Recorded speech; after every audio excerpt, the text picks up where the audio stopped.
Robert Scott Lazar, conhecido como Bob Lazar, é um físico norte-americano que ficou conhecido por relatos polêmicos que causaram discussões sobre OVNIs na Área 51, nos Estados Unidos, e a existência de discos voadores extraterrestres. Seus relatos são detalhados e ele fala com convicção sobre isso há mais de 3 décadas, mas para muitos tudo não passa de uma teoria da conspiração. Sendo verdade ou não, o fato é que ele conseguiu muita mídia em cima de tudo isso. E claro, muita curiosidade. E vamos te contar essa história no vídeo de hoje.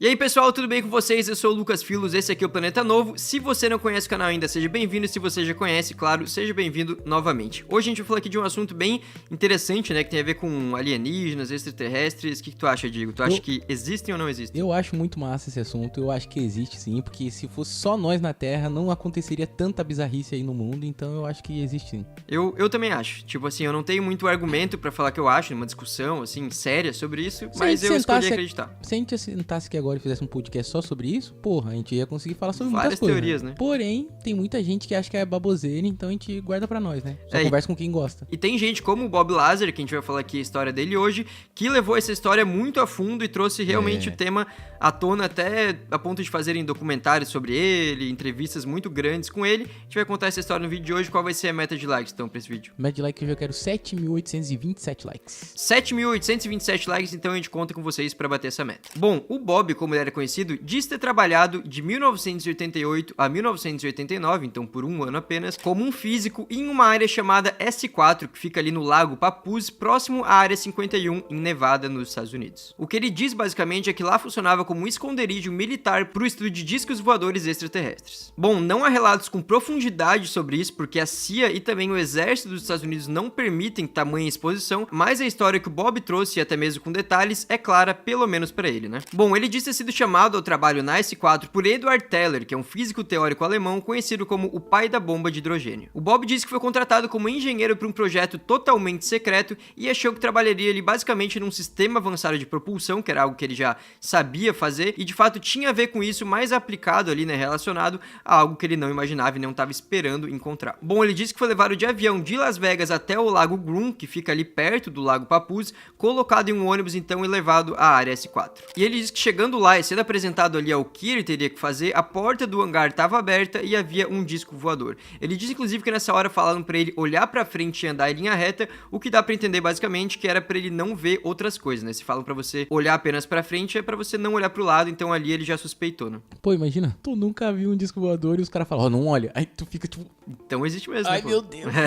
Como que tu não vai tentar, né, virar o olho? Não ia ter como. Impossível, né? Inclusive o Bob disse que nessa hora ele já pensou, tipo, nossa, a gente tava fabricando essas coisas o tempo todo e as pessoas achavam que eram discos voadores de outro planeta. Então ele achou que simplesmente ali estavam fabricando o que a gente conhece como disco voador extraterrestre, né? Só que o Bob disse que depois de análises mais detalhadas que ele fez ali, ele foi levado a acreditar que o disco era de fato extraterrestre. Ele disse que foi levado pra dentro dessa nave porque ele trabalharia nela e disse que ali se tornou óbvio que ela não tinha sido feita pelos Estados Unidos e que não tinha sido feita para abrigar humanos. Ele disse também que nesse momento o que passaram para ele é que o que estavam fazendo com a nave era um trabalho de retroengenharia para saber basicamente como a nave tinha sido feita, né? Que você pega já um negócio pronto e vai meio que desmontando e vendo como funciona, isso, né? O caminho inverso para descobrir como foi feito, né? Pô, isso aí é muito doido, porque não sei se tu já viu aquele filme Independence Day. Sei que é muito famoso, mas não é assim. Então, acontece mais ou menos isso. Cai uma nave alienígena na Terra, os caras lutam lá e tal, né? Mas aí eles matam os alienígenas, depois eles pegam e desconstrói, né? Destrói, no caso, né? A nave pra ver como é que funciona, pega toda a tecnologia e usa, tipo,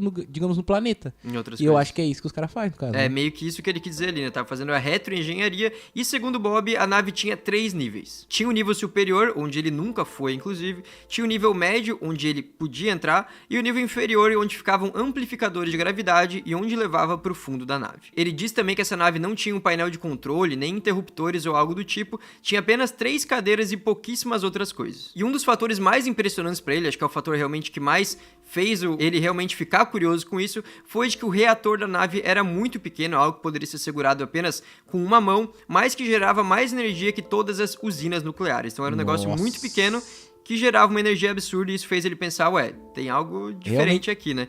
E ele disse que fez ele pensar que não era apenas uma tecnologia muito avançada, né? A gente sabe que tem a possibilidade também de ser uma tecnologia muito avançada, como existem coisas que a gente acha que não existe, mas existe, porque ele acha que realmente era algo grande, de um nível acima do normal e diferente, né, que saía do tradicional. Tipo, digamos, uma pedra muito, digamos, valiosa e tal, que o cara não acha no nosso mundo. É, um negócio que ele realmente não fazia ideia que poderia existir. Pô, isso é muito louco, né, mano? Então, basicamente, aquela era uma nave que funcionava apenas com um propulsor antigravidade e que o reator dela era muito pequeno. Então, ele ficava realmente em dúvida como aquilo poderia funcionar. Bom, o Bob diz que os primeiros dias de trabalho dele lá na base foram passados basicamente lendo documentos que, inclusive, revelavam conhecimento de ETs e tornavam claro ali pra ele que a nave não era uma aquisição recente, era algo que já estava ali há algum tempo. Ele diz também que cada grupo de trabalho trabalhava numa parte específica da nave e que uma vez, quando ele foi ao hangar novamente, uma outra porta estava aberta e que ele viu que tinha outras naves como aquela lá dentro. Ele disse também que a nave que ele trabalhava, aquela primeira que a gente falou, aquela principal, né, era funcional, só que ele não sabia exatamente das outras, né, se eram a mesma coisa da que ele trabalhava, se eram coisas diferentes, mas ele disse que no total haviam 9 discos voadores, como ele chamou, e que foram fabricados a partir de uma substância metálica semelhante ao titânio líquido em aparência e também no toque. Bom, mas aí ficou a grande dúvida, né, de onde vieram essas naves? E o Bob então disse que, em documentos e análise ali que ele fez naquele momento, ele descobriu que as crianças, no caso kids, né, como eles chamam nos Estados Unidos, como os aliens eram chamados, ganharam uma parte da base para conduzir suas próprias pesquisas, então uma parte ali daquele espaço para fazer as pesquisas, né, os aliens, no caso, segundo Bob, em troca de coisas como hardware, combustível, materiais e também treinamento. Tá, mas eu não entendi. Então quer dizer que os humanos trocaram informações com os aliens e os aliens deram as naves pra eles? É, meio como se fosse uma troca, tipo, ganharam um espaço ali, Que ganharam um loucura. espaço pra trabalhar, né, digamos assim, pra fazer as coisas deles, enquanto os Estados Unidos ali tava também usando o que eles tinham pra descobrir, né, realmente Meu, isso é mais a doideira. fundo a história dos aliens, né? E olha só, Digo, ele disse que nos anos 70 ocorreu um conflito entre essas crianças, como eram chamadas, né, no caso kids, e quem estava no local, resultando no falecimento de 40 pessoas e do cientista também que os aliens estavam ensinando naquele momento. Meu Deus, imagina, mano, um alien matou esse povo todo. E resultou também na morte do cientista que ele estava ensinando. Então era uma pessoa que Nossa. teria muito valor ali pra passar algo pra frente também, né? Bom, segundo Bob, então os aliens teriam abandonado esse local, deixando as 9 naves e também alguma promessa de retornar em algum momento. Pô, mas também os aliens ter abandonado o negócio com as naves aí, tá ligado? Tipo, é só pra deixar um sinal, né? É, isso aí é perigoso.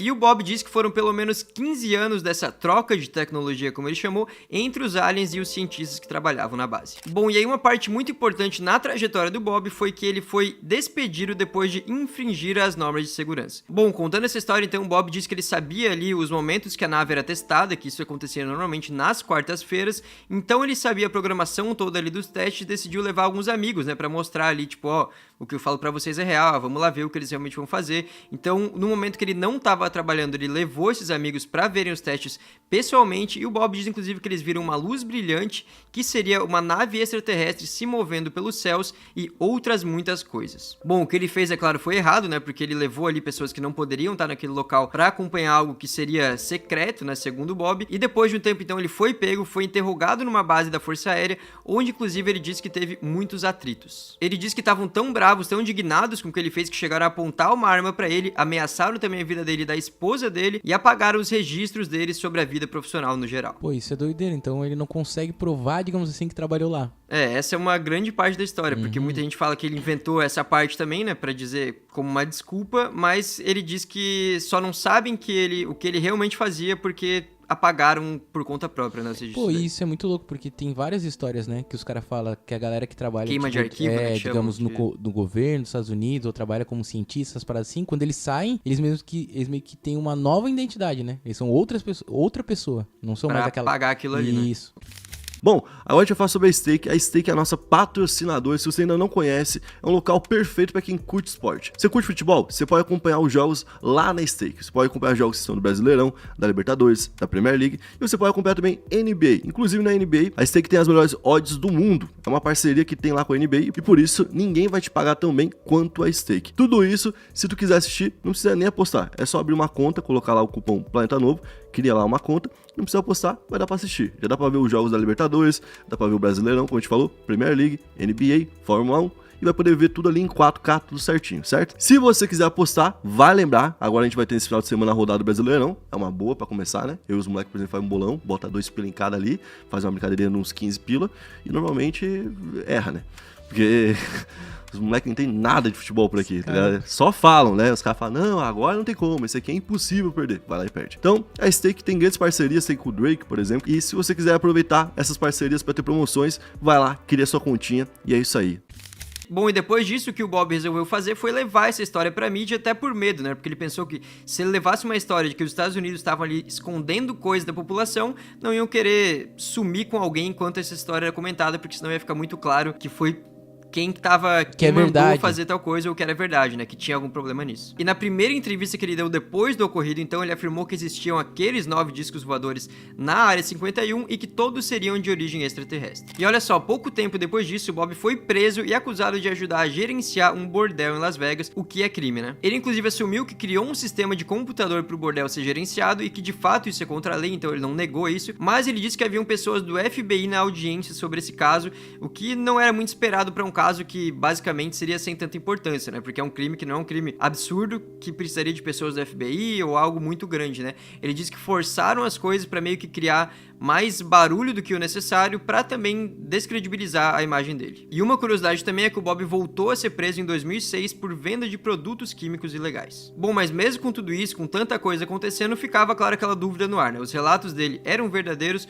ou não? Bom, existe muito ceticismo quanto a isso, né? Então muitas pessoas que duvidam disso, e isso começa até pelo fato que a gente comentou que o currículo do Bob é bem obscuro e difícil de encontrar detalhes. Por exemplo, ele afirma ser ex-funcionário do Laboratório Nacional de Los Alamos, onde surgiu a bomba atômica, mas não há uma comprovação disso, né? Ele não tá nos registros desse local. Por conta dessa dúvida, inclusive, o Bob levou um jornalista, o George Knapp, ao laboratório em determinado dia ali, e de fato ele conseguiu entrar lá, e segundo o George, o Bob de fato sabia se movimentar por lá, sabia se virar, sabia mostrar ali onde estava cada coisa, parecia alguém que de fato trabalhou no local ou tinha um conhecimento muito avançado daquele ambiente. Só que apesar disso, e apesar também de algumas pessoas falarem que ele trabalhou lá sim, o laboratório em si nunca quis confirmar isso. Depois dessa visita que ele fez com o Bob, então, o jornalista, né, o George, disse que mesmo sem registros, ele viu verdade no Bob e acha que alguém de fato tentou apagar a experiência que ele teve ali para dar menos credibilidade a ele. Bom, depois disso, o nome do Bob foi encontrado na agenda do laboratório, indicando que ele realmente trabalhou lá, mas segundo a agenda, seria como técnico. Só que acontece que essa lista, que realmente tinha números de funcionários, também tinha números de terceiros, né, pessoas que não trabalhavam lá dentro exatamente, e o físico nuclear e ufólogo Stanton Friedman alega que o Bob trabalhou como técnico para Kirkmeyer, uma fornecedora externa do laboratório. Bom, também não há nenhuma evidência de que ele de fato trabalhou na Área 51, como ele fala, né, onde ele teve todas essas descobertas, e existem também outras várias inconsistências ali que